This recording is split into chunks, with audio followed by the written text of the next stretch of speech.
కాపు రిజర్వేషన్ల పోరాటం కొత్త పంతాలోకి తీసుకెళ్లేందుకు వైసీపీ రెడీ అవుతోంది. ముద్రగడ సంస్మరణ సభ ఏర్పాటు చేసి అక్కడి నుంచి రిజర్వేషన్ల అంశం తెర మీదకు తెచ్చే ప్రయత్నం చేస్తున్నారు.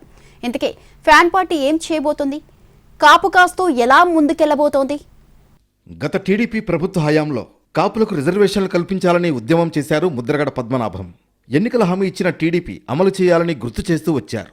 తర్వాత వైసీపీ అధికారంలోకి వచ్చాక ఉద్యమం ముందుకు కదలలేదు. అయితే ముద్రగడ మరణం తర్వాత ఈ అంశాలు మళ్లీ తెరమీదకొచ్చాయి. తాను చనిపోయిన తర్వాత ఎటువంటి కార్యక్రమాలు నిర్వహించవద్దని, ఆ రోజుతోనే అన్నీ అయిపోతాయని పద్మనాభం ముందుగానే కుటుంబ సభ్యులకు చెప్పారు. దాంతో ఫ్యామిలీ మెంబర్స్తో సంబంధం లేకుండా పద్మనాభం సంస్మరణ సభ సొంత ఊరు కిర్లంపూడిలో ఏర్పాటు చేయడానికి సిద్ధమవుతోంది వైసీపీ. కాపు ఉద్యమం ప్రారంభమైన కిర్లంపూడి నుంచే నిర్వహించడానికి చర్చలు జరుపుతున్నారు.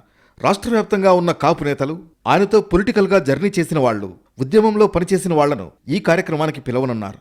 మళ్లీ రిజర్వేషన్ల అంశం ఆ వేదిక మీద నుంచే తెర మీదకు తీసుకురావాలన్నది వైసీపీ ప్లాన్గా కనిపిస్తోంది. గత నెలలోనే వైసీపీ కాపు నేతలు సమావేశం ఏర్పాటు చేసుకున్నారు. తమ సామాజిక వర్గానికి ఇవ్వాల్సిన నిధులు ఇవ్వడం లేదని చర్చించుకున్నారు. దానికి కొనసాగింపుగా భవిష్యత్తు కార్యాచరణపై కూడా క్లారిటీ ఇచ్చారు. కాపులకు రిజర్వేషన్లకు సంబంధించి అన్ని పార్టీల నేతలను కలుస్తామని ప్రకటించారు వైసీపీ ఎమ్మెల్సీ తోట త్రిమూర్తులు.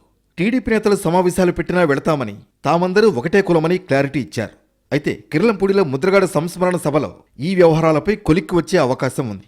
కాపు రిజర్వేషన్ల అంశాన్ని కొత్త పంథాలో తీసుకువెళ్లడానికి సిద్ధమవుతున్నట్లు కనిపిస్తోంది.